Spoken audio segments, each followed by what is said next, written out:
world's greatest motor racing drivers, Ayrton Senna, has died after a crash at this afternoon's Senna, 3 times a world champion, suffered massive head injuries. Formel 1-Weltmeister Ayrton Senna auf A dem million people lined the streets of his home city, Sao Paulo. The Brazilian government accorded full military We honours. felt in Brazil that his home country has declared 3 days of mourning. I think I was 9 years old, and I was racing that weekend. I just came in from a heat or a practice session, and my dad's working away on the car, and I remember him telling me. I remember going round to the back of the car and just bawled my eyes out. At 9 years, I remember it like it was yesterday. I remember exactly where it was, what spot. I could take you there right now. In Brazil, they remember Ayrton Senna as a sporting hero who gave away millions to help underprivileged children.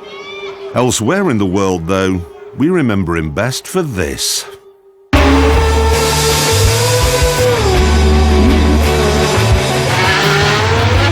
Senna goes through. Senna goes through again. Cannot be sounding true, but I start with 4 years old in go-kart. I am just 22-year-old, and there is plenty of time to get Formula 1 if I will get there.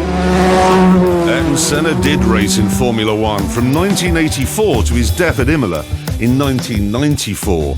Ayrton Senna wins at Monaco. And in that time, he won the World Championship 3 times. The figures suggest that Schumacher and Fangio were better. But the people who know, they tell a different story. I think Senna, I will put him in number 1. For me, Senna is number 1. For me, he was number 1. I will put Ayrton Senna as number 1. For me, Ayrton Senna undoubtedly was the number 1. I would put him number 1. You know, he was definitely the greatest driver. If you ask me, I put Senna as well in number 1.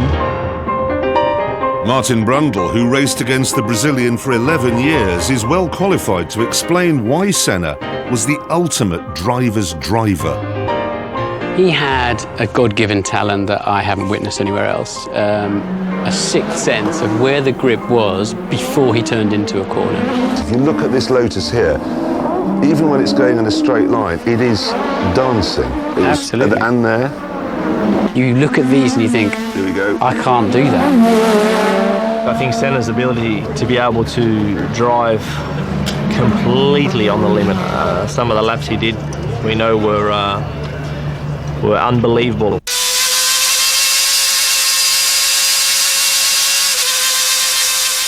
This is manic. Look at this. How he reads those 2 guys. He's absolutely on it, isn't he? Look at that. Senna was so good at banzai last-minute qualifying laps that in his Formula 1 career he won an incredible 65 pole positions. He had this gift to just go and find, we could all find a tenth or 2. The really great drivers can go and find a half a second or 3/4 of a second. However, Senna could do even better than that. In Monaco in 1988, he out-qualified his teammate, the great Alain Prost, by a scarcely believable 1.5 seconds.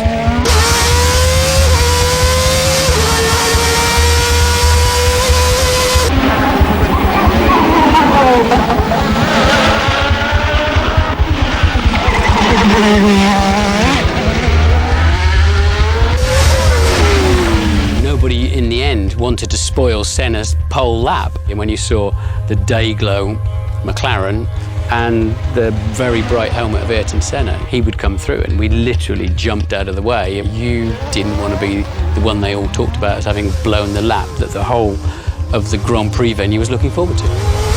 But it wasn't just out-and-out speed that made Senna special. He was so good because he was working so hard on details. And I improved the car also there and there, but he went in the fine details. That's why it was fantastic. Yeah, the worst is here. The worst is the second chicane and in the third chicane. But it's because the asphalt goes like this, in the third chicane and it's like this. In the second chicane you're coming bumpy. And if I think back to when I was his test driver at the beginning of the '94 season, after the second day he had a small incident and tweaked his neck. And that was it. The test was over as far as he was concerned. I came in the following day, and he was there in the morning, and I thought, oh, okay, he must have made a miraculous recovery. But in actual fact, he was just there to listen to what I was saying to the engineers, to work out whether he could trust my feedback. And when I compare that to Nigel Mansell, when I was his test driver, he would set a lap time, and then he would bugger off to the golf course. Another weapon in Senna's armoury was his utter ruthlessness. Prost having a look, and Senna's crowding into the pit wall. Schumacher trying to take Ayrton Senna, and let's see if the Brazilian moved across. Indeed he did. He often used to put us in a position that you were going to have an accident, and he would leave it up to you to decide whether to have that accident or not. Martin experienced this psychological warfare first of all when racing against Senna in Formula 3. Well, look, I've got a great big lead here, and he launches in from nowhere and then parks his Rolt on my shoulder. I couldn't get out of the car until they lifted his car off the top of mine. So when he wanted to overtake, he'd go on the inside and put the car in a place. If you tried to take the corner, you're going to hit him. Yes, he would put you in a compromising position and then leave you to make the decision. And if you didn't run into him, then psychologically you were buried and finished. He would then know that every time after that he showed you a wheel, you jump out of the way. He's got Mansell climbing all over him. He has no reason to stay out. I think even the giants from Senna's era respected his toughness. I don't think there was any qualifying session or any race he went into that he wasn't prepared to put it on the line. Senna climbing all over the back. He's having a look, and he's inside Mansell. He was the toughest driver and the most ferocious driver to protect his area or space. Senna, all his skills involved. He's got a much slower car, very clapped out tyres on his car. Mansell's got fresh rubber on, all the grip in the world. Senna blocking away and sliding a lot, Senna knocking it down. Mansell weaving this way and that way, but Senna won't let him past. He's got the racing line, he's going to keep it. This will to win reached its peak at the Japanese Grand Prix in 1990.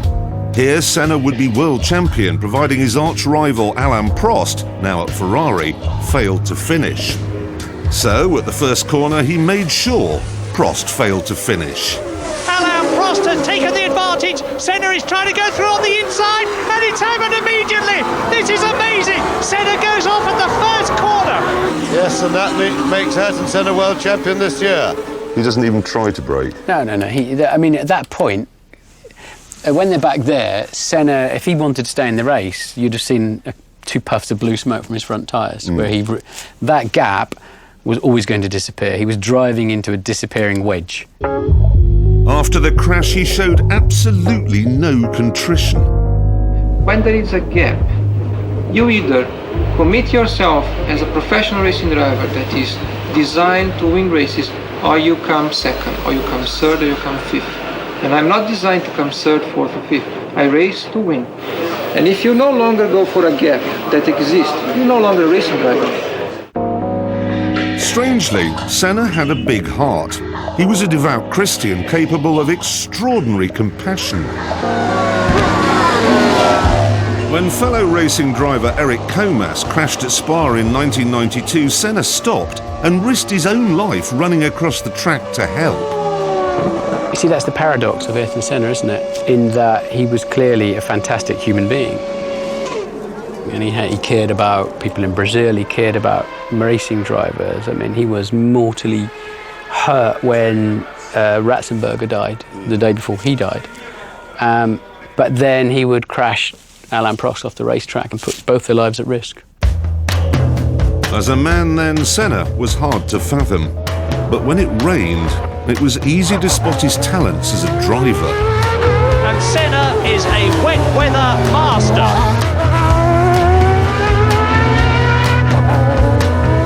This is Donington in 1993. The track is wet and Senna, in an inferior McLaren, is in trouble at the start. He's coming up well. Senna is crowded out and is down to 5th position.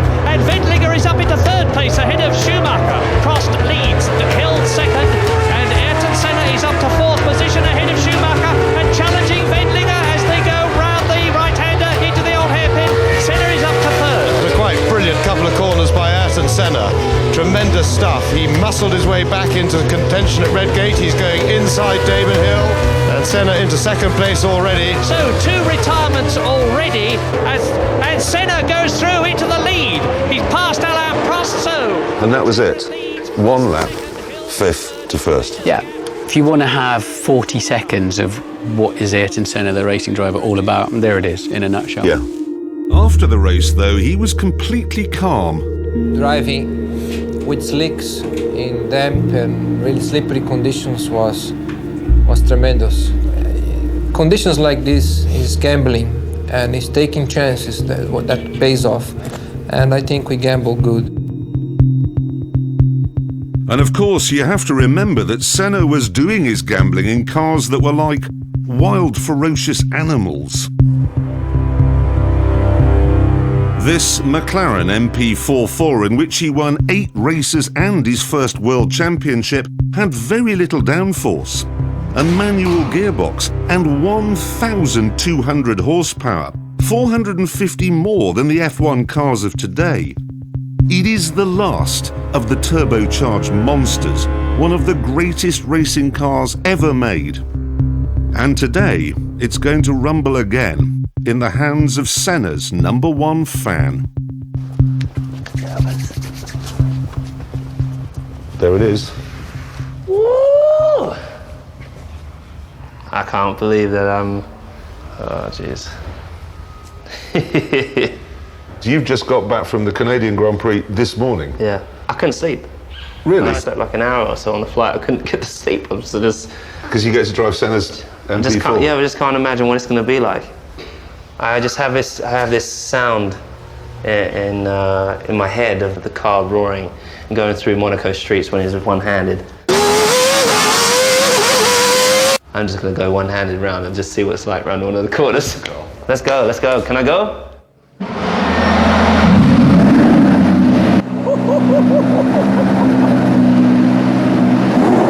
Holy s***.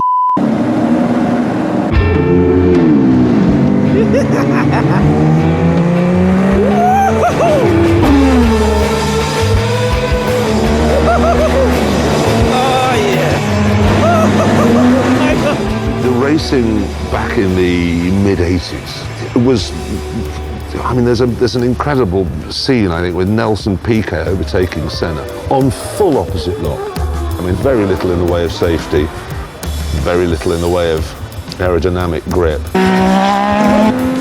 Manual gearbox, 1,200 horsepower. Yeah, and the cockpit, you could almost punch through it. Yeah. So you think, geez, you know, you're driving around at those speeds, your wheel falls off, the mechanic makes a mistake, you're dead. It's phenomenal, and I can't even contemplate what it would have been like. But, so that's why I think you have even more respect for the guys that did it back then. I mean, you had to be, back in the 80s, crazy. A bit of honesty here. You know, you'd got your Mansells, Piquets, Prost. The drivers were incredible, and do you think that shining out from all of those drivers in that great era, Senna rose to the top? Senna rose to the top. I don't want to go in. Let's do another lap. I love the fact that he would fight for his own, what he truly believed in. It's just everything. He puts everything into getting that lap, and he had no fear. That's what I loved about it. I love this car.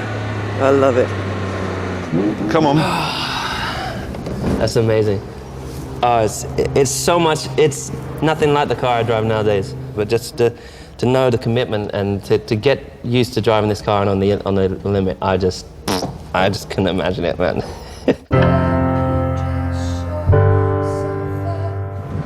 It's one of the best days of my life. I just feel so blessed, you know. I dreamed my whole life of driving that car. My whole life. I just ticked off one of my dreams.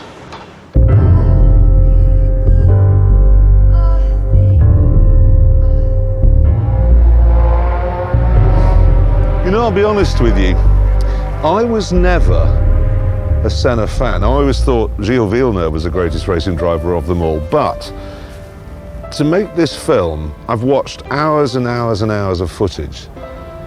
And the thing is, Villeneuve was spectacular on a number of occasions. Senna, he was spectacular every single time he got in a car.